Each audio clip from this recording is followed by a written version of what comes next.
Malaysia's Maritime Enforcement Agency deploys dozens of vessels to patrol Malaysia's coastal waters each day. It has helped all but halt piracy in the Malacca Strait. But new hotspots have emerged, especially the waters between Singapore and the nearby Indonesian islands, and off Malaysia's east coast in the South China Sea. The International Maritime Bureau reports there were some 140 attacks in this region's waters last year, usually robbers boarding smaller vessels and carting off goods and possessions.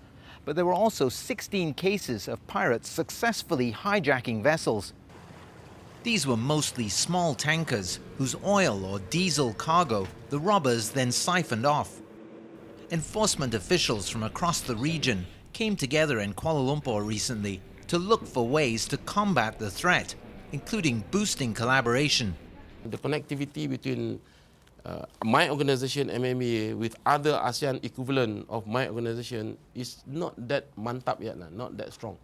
I only have a very direct accessibility directly with Singapore, with Indonesia only.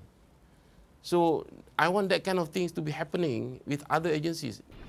The seminar also looked at the threat of maritime terrorism. There's evidence Philippines-based Abu Sayyaf militants have already turned to piracy to sustain themselves. The nexus of piracy, terrorism, and transnational crimes within the Southeast Asia waters are very, very high. Now we need to come together as a region to address these threats. The threats are no longer a military conventional threat. Malaysia is using undercover officers to try to infiltrate pirate groups, as well as following the money trail. Where does they off-charge their fuel? Who is the buyer? How does the money flow? Where does it go to? What account? Who is behind this?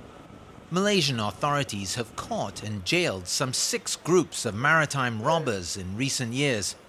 But with its long coastline and the huge number of vessels passing through its waters, stamping out piracy remains a daunting challenge.